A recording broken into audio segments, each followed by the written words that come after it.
tablespoon of olive oil. Yeah. My pan is on a medium heat, and to that we're gonna go in with some onions, and that's just a medium onion sliced up.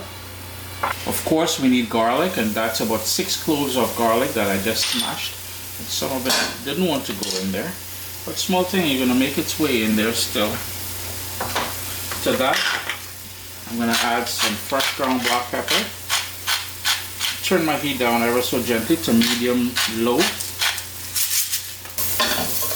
If you head over to CaribbeanPot.com, I've got several recipes using string beans or French beans, bodi or bora, all those different type of beans on there. This one here, I may have done it quite a while in the past before, and essentially what I'm using is string beans, which has been washed. It's cut into about 3 centimeter pieces, and it's already prepared. I have 2 large potatoes that I cut into about 3/4 centimeter thick.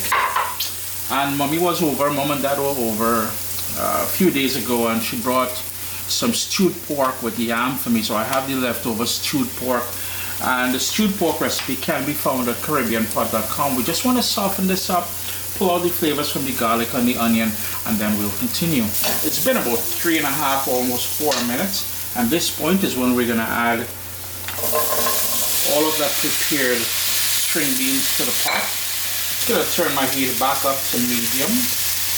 In goes some tomato. I just love adding a bit of tomato to this. Scotch bonnet pepper. And the Scotch bonnet pepper is totally optional. If it's something you don't like, or you don't like the heat and stuff like that, you don't have to. And I've got some grated ginger. The full recipe will be available, the printable format, as always, on CaribbeanPot.com. Before I give that a stir, I want to go in with salt. Keeping in mind I am adding a bit of potato in here, so I'm just being sort of mindful of the salt. The residual water in the pan is the sort of sizzle that you're hearing. And when I say residual water, that is from washing the string beans. Give that a good stir. Now I'll be adding the leftover stewed pork, like I said in the recipe here, because it's something I grew up eating and enjoying, whether it was stewed pork or stewed beef or stewed chicken. To be honest with you, Mommy usually made this with stewed chicken.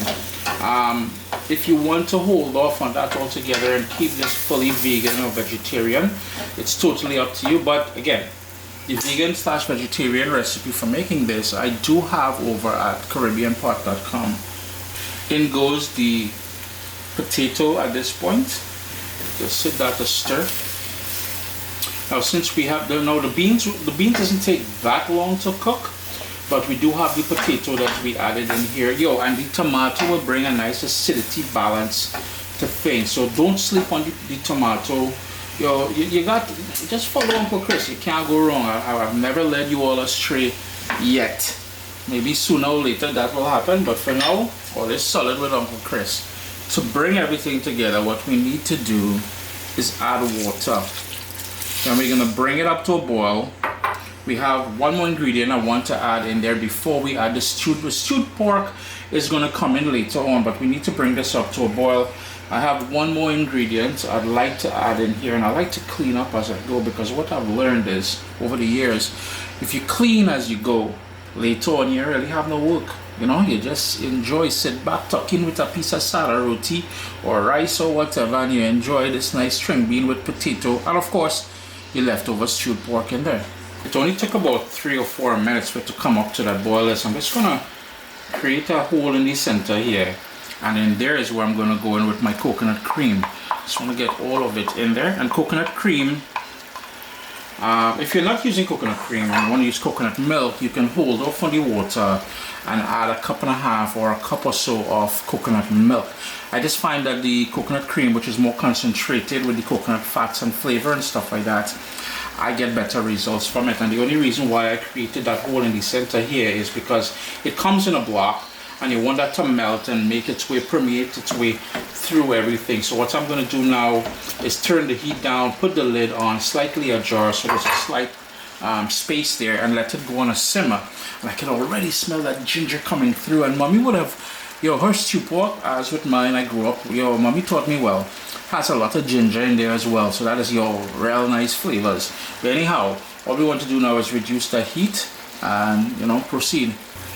It's been about 15 minutes or so. Just gonna hit that another stir. What we need to do now is a couple things. We need to decide how much liquid we want in here, but first, the potato is still a little bit undercooked, so we need to cook this out a little bit more. There's too much liquid to my liking in here, so what I like to do is leave the pot open at this point. And this is also when I like adding the leftover pieces of stewed pork into the pot. And then we're just gonna crush that down, give it a good mix, let all that stew flavor and porky niceness go into the proceedings here. We're gonna allow that to do its thing for another 5-10 minutes or so. Then we'll taste it for salt, we'll adjust the salt, and hopefully by then most of the liquid has been burnt off. Sup soldiers? Listen, if you enjoy this recipe, I'd really appreciate it if you hit subscribe and click that bell notification thing. If you've made the recipe, take a picture and send it to me, email address down here. I mean, trying to tell people the email address, them butts will take the address and do all kind of thing with it.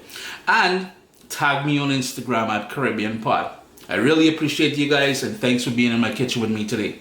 Irie. It's been 10 minutes since we added the pork to things. You can see the potato is falling apart. I'm not trying my best not to break it up too much. And the beans are fully cooked. I tasted it. The salt was to my liking, but this is where you will, I'm going to turn off the stove because I don't want it to dry up any further. Taste it, adjust the salt, make sure it's to your liking. Chris here, CaribbeanPot.com. It may be a repeat of a recipe I've done before. I don't recall because I've done quite a few recipes, as like I said, using string bean. In some cases I use French beans as well. If you wanted to keep it vegan and vegetarian, you can leave out the pork element that I added at the end there. However, if pork is your thing and you have some leftover stewed pork, toss it in there. Jerk pork, toss it in there. If you have stewed chicken or stewed beef, again, it works because earlier I mentioned when mommy would do this, it was usually leftover stewed chicken that she would use. But anyhow, I do hope you all get an opportunity to use the recipe, to give this a try. Irie?